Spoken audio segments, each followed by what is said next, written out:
one point in your journey in Fallout 4, you may have stumbled upon these caravan guards at Bunker Hill. They're having a conversation about a supposed creature they have seen and heard of off the Boston mainline harbor. Referred to as a ghoul whale by the guards, this creature is apparently a massive and horrendous monster that has been obliterated by radiation. It stalks the waters at night and hunts its prey, killing anything in its path, and strikes fear into every single seafaring creature. But if you actually go to the Boston Harbor in-game, you can't find anything even remotely similar to this description, with the only plausible thing being that the guards mistook a local submarine for some sort of monstrosity.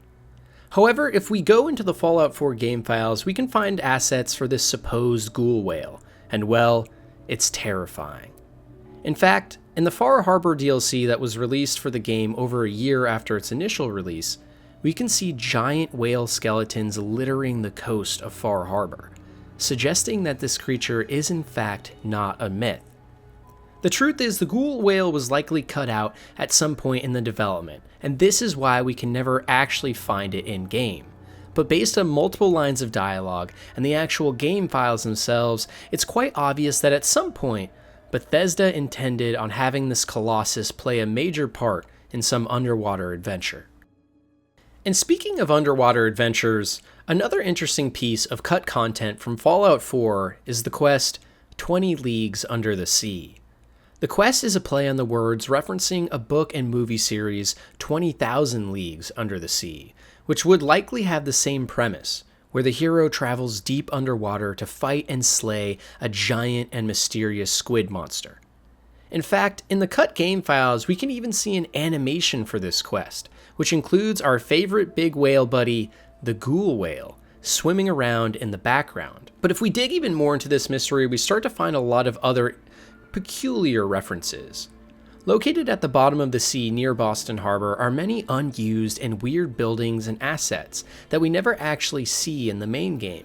And on top of this, we can find even more weird unused assets in the game files, like textures for a giant squid, underwater vault door mesh and scaffolding, and even a fully functional and awesome harpoon gun.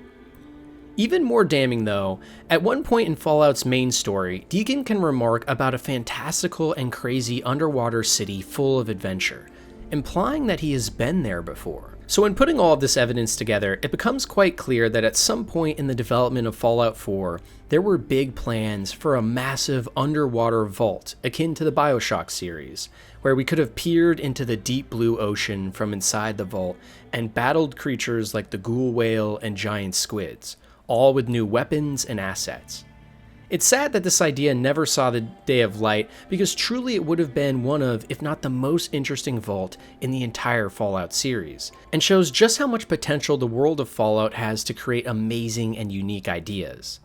And by the way, for those of you wondering and who are particularly interested in this idea, there's actually some mods you can download that will recreate this Vault 120 and give you access to a new player home underwater, where you can experience at least some of what Bethesda had planned.